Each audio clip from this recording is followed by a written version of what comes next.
Inilah Injil suci menurut Matius. Setelah orang-orang Majus yang mengunjungi bayi Yesus di Betlehem pulang, nampaklah malaikat Tuhan kepada Yusuf dalam mimpi dan berkata, "Bangunlah, ambillah anak itu serta ibunya, larilah ke Mesir dan tinggallah di sana sampai aku berfirman kepadamu, karena Herodes akan mencari anak itu untuk membunuh dia."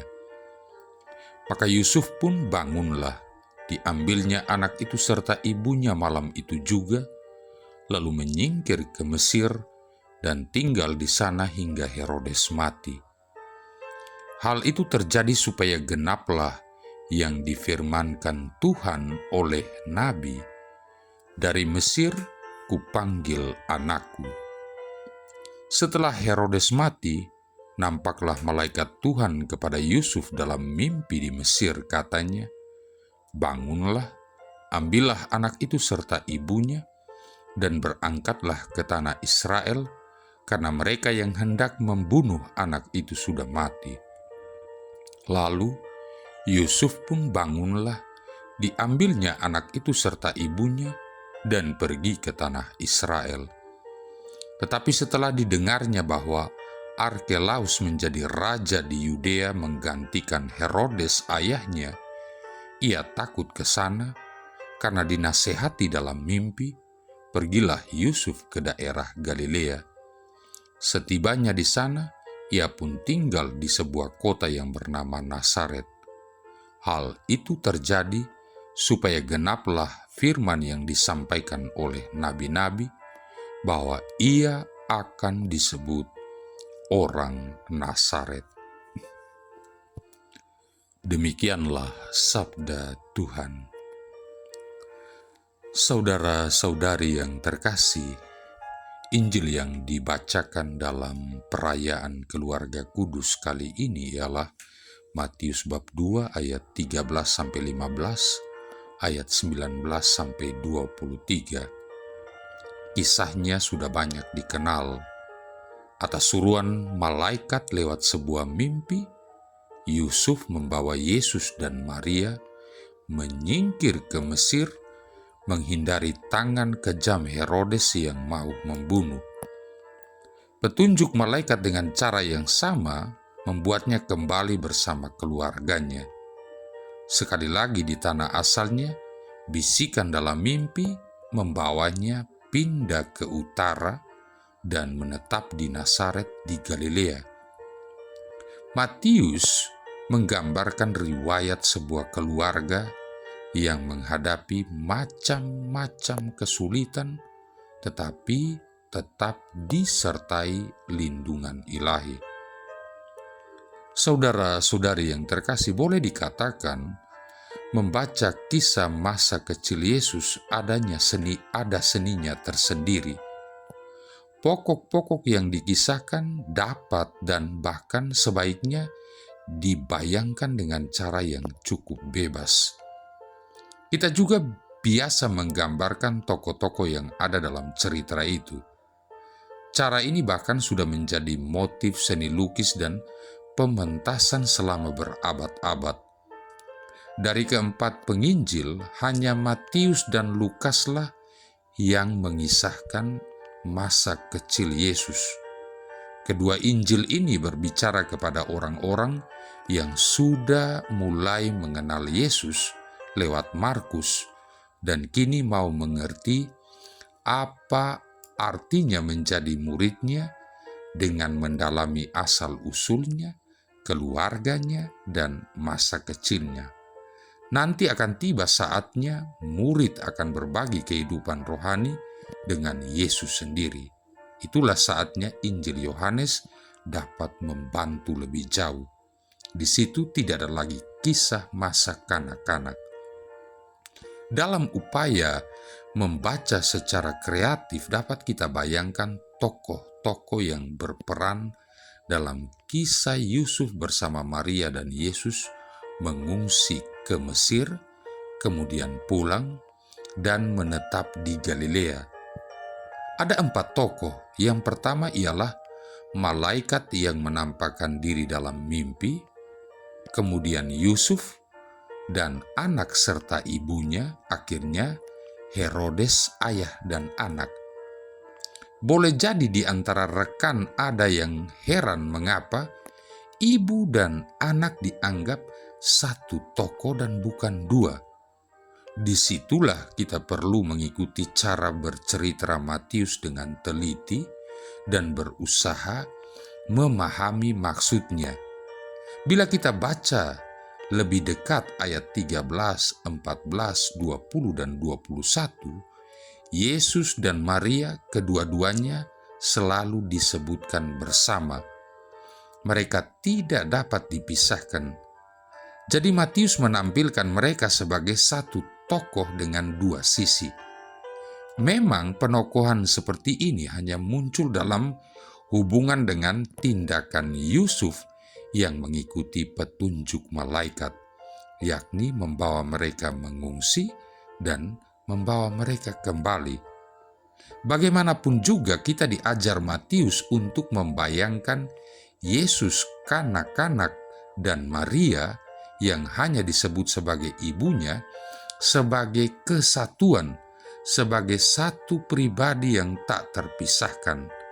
Namun lebih penting lagi, anak dan ibunya itu ditampilkan Matius sebagai tokoh yang dilindungi oleh daya-daya langit dengan cara yang amat manusiawi, dengan memakai kesahajaan orang seperti Yusuf.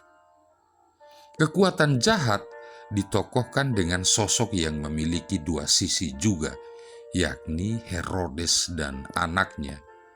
Namun kekuatan ini tidak dapat berbuat banyak. Bukan tanpa maksud Matius menggambarkan Herodes, ayah anak, itu sebagai kekuatan gelap yang turun-temurun yang mau merusak dan menghancurkan kehadiran Allah di antara manusia.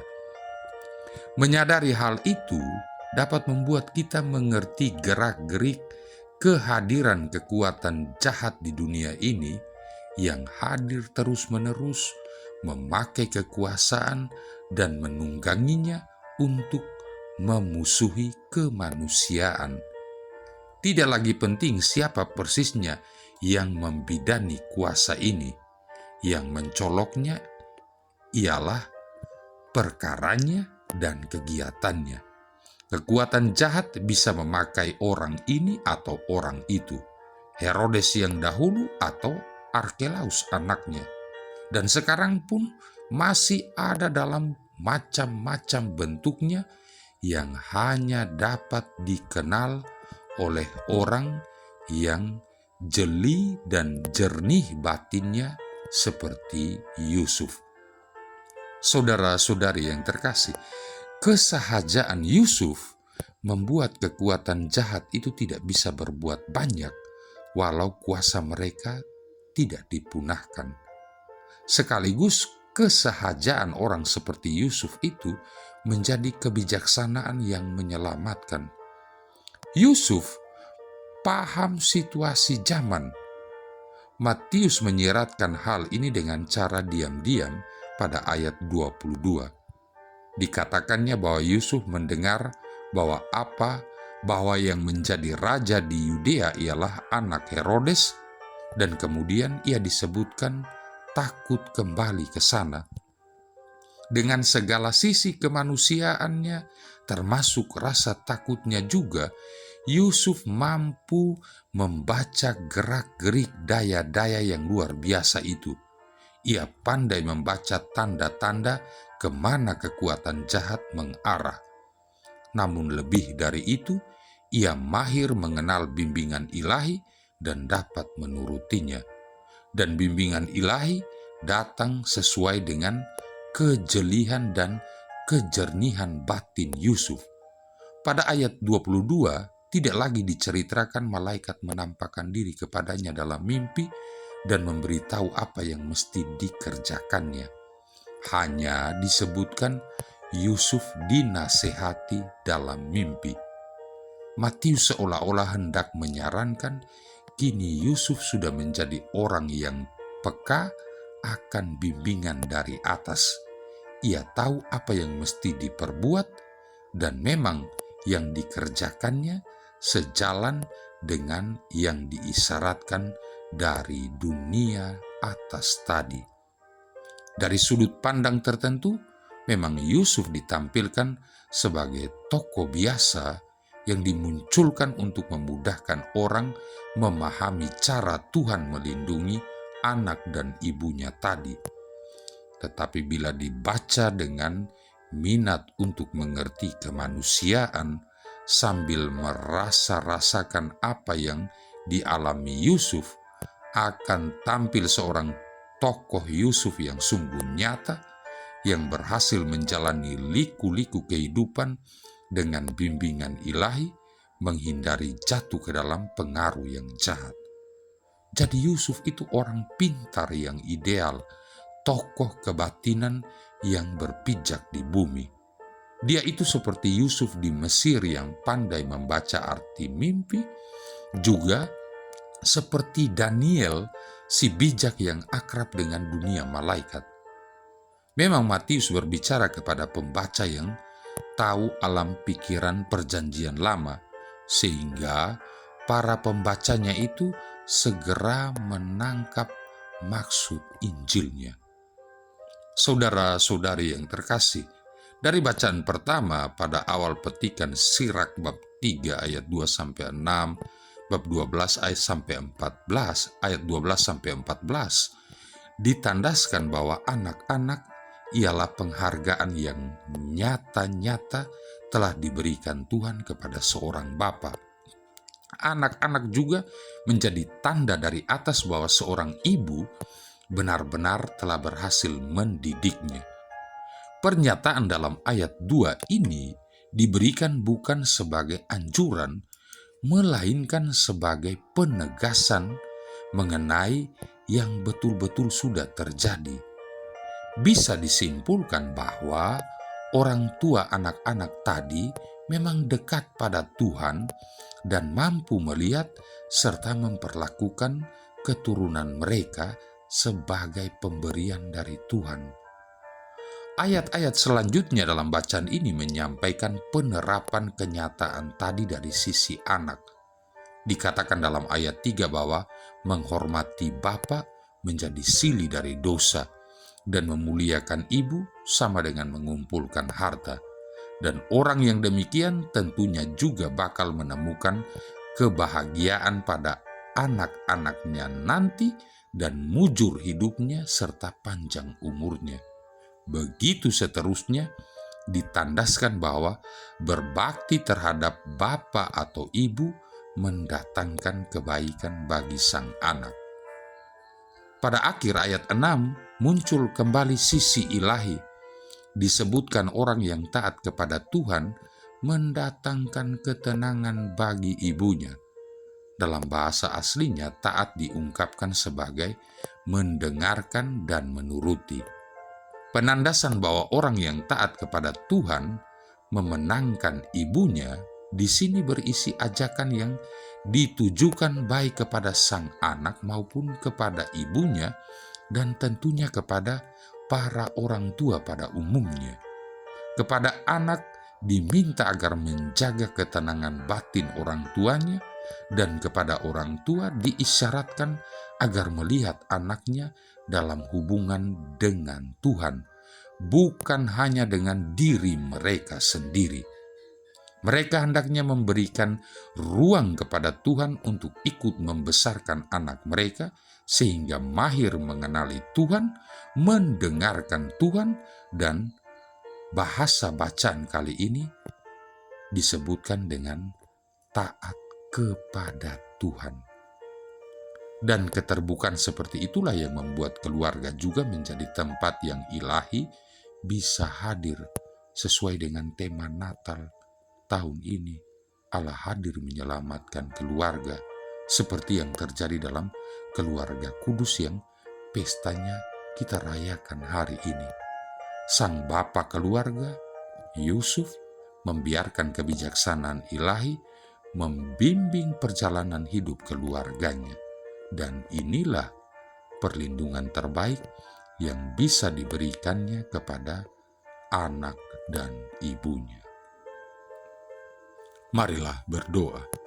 Ya Allah, Engkau berkenan memberikan kepada kami keluarga kudus sebagai teladan yang unggul. Semoga kami meneladannya dalam keutamaan hidup berkeluarga dan dalam ikatan cinta, agar kami layak menikmati dengan penuh sukacita anugerah hidup abadi di dalam rumah-Mu. Dengan pengantaran Yesus Kristus Putra-Mu Tuhan kami, yang bersama dengan Dikau dalam persatuan Roh Kudus hidup dan berkuasa, satu Allah sepanjang segala masa. Tuhan memberkati kita sekalian, Bapa, Putra, dan Roh Kudus.